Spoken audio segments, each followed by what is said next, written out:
பாவி மக்கா, நேத்து ஞாயிற்றுக்கிழமை சாயந்தரம் தானே புருஷ வீட்டுக்கு போயிருக்கா. இன்னைக்கு திங்கக்கிழமை காலையில 10 மணிக்கு வந்து சேர்ந்துட்டாள் ஐயா.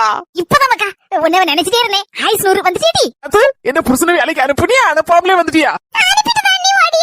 இப்படி கேட்கணும்னு சொல்லி எதுவும் நினைச்சுக்கிடாத. லீவுக்கு வந்துட்டு நேத்தான ஊருக்கு போனேன் உன் புருஷன் வீட்டுக்கு. போற வேண்டாம், இன்னைக்கே வந்தாச்சு.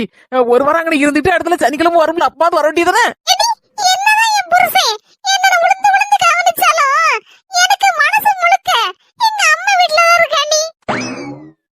ஒரு நிமிஷம் டி, உங்க அன்னைக்கு எல்லாம் புரிய முடியுமா? விளக்கமா சொல்லுதம் டி. மர்மலா, உனக்கு தெரியாததுன்னு இல்ல, இருந்தாலும் எடுத்து சொல்ல வேண்டியது என் கடமை. என் மாமா எதுக்கு எடுத்தாலும் அங்க இருந்து குட்டிக்காரன் அடிச்சு அம்மா வீட்டுல வந்து விழுந்துருதாள அடிக்கடி அப்படின்னு மனசுக்குள்ள ஒரு ஓட்டமா நினைச்சிட்டு இருக்க. என்னதான் புருஷன் வீட்டுல அவளை தங்க தாம்பளத்துல வச்சு தாங்கினாலும் சரிதான்.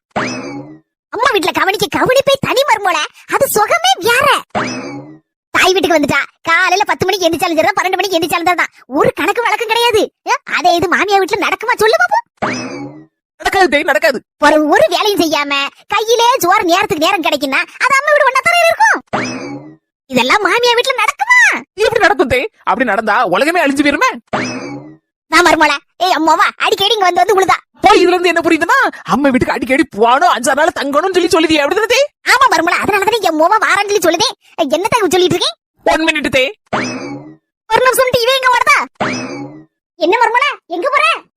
நீங்க தானே இப்ப சொன்னீங்க அம்மா வீடுனாலே தனி சுகம்தான் அப்படின்னீங்க. அதுக்கப்புறம் எப்ப வேணாலும் தூங்கலாம், அங்க எப்ப வேணாலும் எந்திரிக்கலாம், நேரத்துக்கு நேரம் கையில சாப்பாடு சுட சுட தட்டுல வந்து ஆகும். நீங்க இதெல்லாம் சொன்ன உடனே எனக்கும் எங்க அம்மா வீட்டுக்கு போகணும்னு ஆசை வந்துட்டு.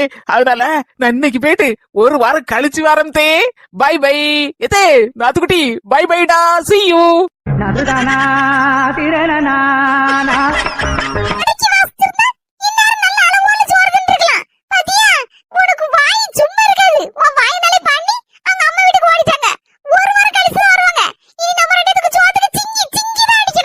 அம்முக்கு டும்முக்கு அம்மாள் டும்மாள்.